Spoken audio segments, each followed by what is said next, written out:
திருநெல்வேலி சட்டமன்ற தொகுதியில் சுயேட்சை வேட்பாளராக தளபதி முருகன் என்பவர் போட்டியிடுகிறார். அவருக்கு தேர்தல் ஆணையம் குக்கர் சின்னத்தை ஒதுக்கியுள்ளது. திருநெல்வேலி தொகுதி முழுவதும் பம்பரமாக சுழன்று குக்கர் சின்னத்திற்கு வாக்கு சேகரித்து வருகிறார். இன்று நெல்லை சந்திப்பு பஸ் நிலையத்தில் பஸ் பயணிகளிடம் குக்கர் சின்னத்திற்கு வாக்களிக்கும்படி கேட்டுக் கொண்டார். பஸ்ஸில் ஏறி சென்று பயணிகளிடம் குக்கர் சின்னத்திற்கு வாக்கு சேகரித்தார். வயதான பாட்டியிடம் காலில் விழுந்து ஆசீர்வாதம் வாங்கி குக்கர் சின்னத்திற்கு வாக்களிக்கும்படி கேட்டுக் கொண்டார். இளம் வாக்காளர்களிடமும் குக்கர் சின்னத்திற்கு வாக்களிக்கும்படி கேட்டுக் கொண்டார். தொகுதி மக்களுக்கு என் நெஞ்சார்ந்த நன்றிகளும் வாழ்த்துக்களும் தெரிவித்துக் கொள்கிறேன்.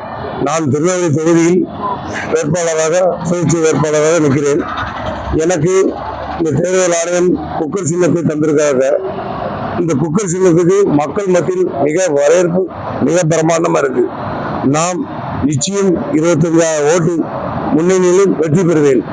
வாக்குறுதி என்னுடைய வாக்குறுதியோடைய என்னன்னா மக்களுக்கு சேவை செய்யறதா என்னுடைய தொண்டுபடி.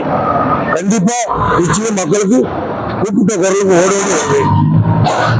நான் நல்லது செய்வேன்.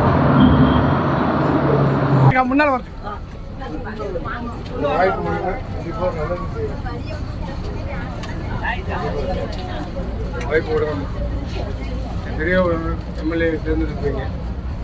நல்ல ஆளு தேர்ந்தெடுங்க. உங்கள் கையில் தான் கூப்பிட்டு ஒரு வழியில் வரும். கண்டிப்பாக நல்லது செய்யணும்.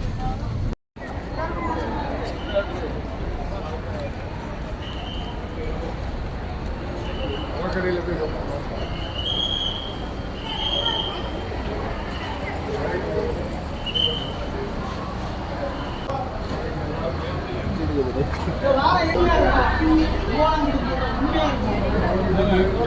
என்ன கூட்டம்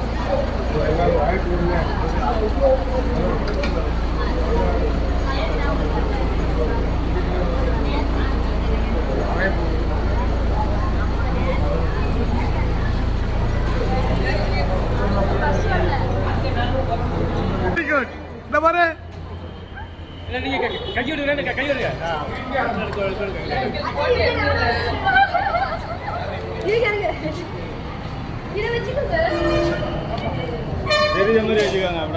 சூப்பர்மா.